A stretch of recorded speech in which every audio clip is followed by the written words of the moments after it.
वट पौर्णिमेला या महत्त्वाच्या नियमांचे पालन करा, नाहीतर व्रताचे फळ मिळणार नाही। वट सावित्री व्रत 10 जून 2025 रोजी साजरे होणार आहे। व्रताचे नियम पाळल्यास अखंड सौभाग्य, पतीचे दीर्घायुष्य आणि वैवाहिक सुख लाभते। व्रताचे महत्त्वाचे नियम: फळ हवे असल्यास या गोष्टी पाळाच। 16 शृंगार: व्रत करणाऱ्या स्त्रीने पारंपरिक 16 शृंगार करणे आवश्यक आहे। यामुळे देवीचे आशीर्वाद प्राप्त होतात। सात्विक आहार: व्रताच्या आदल्या दिवशी फक्त सात्विक व हलका आहार घ्यावा।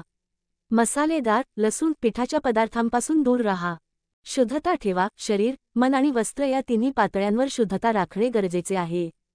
सकाळी लवकर स्नान: व्रताच्या दिवशी सूर्योदयाआधी स्नान करून स्वच्छ साडी परिधान करा। पूजेमध्ये तमसिक वस्तूंना नकार: कांदा, लसूण, मांसाहार व मद्य हे पूजेसाठी वज्ज आहे।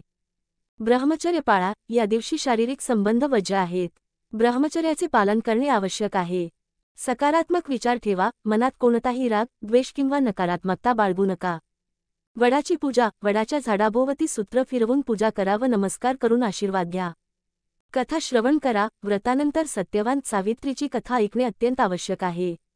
व्रत पारणानंतरही सात्विक आहार: व्रत संपल्यावरही फक्त सात्विक व शुद्ध अन्नच सेवन करा।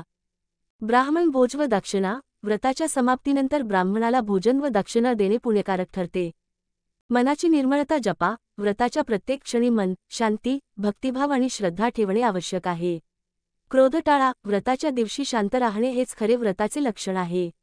वट सावित्री व्रत हे फक्त परंपरा म्हणून न मानता श्रद्धा व शुद्ध भावनेने केले गेले तरच त्याचा खरा लाभ मिळतो।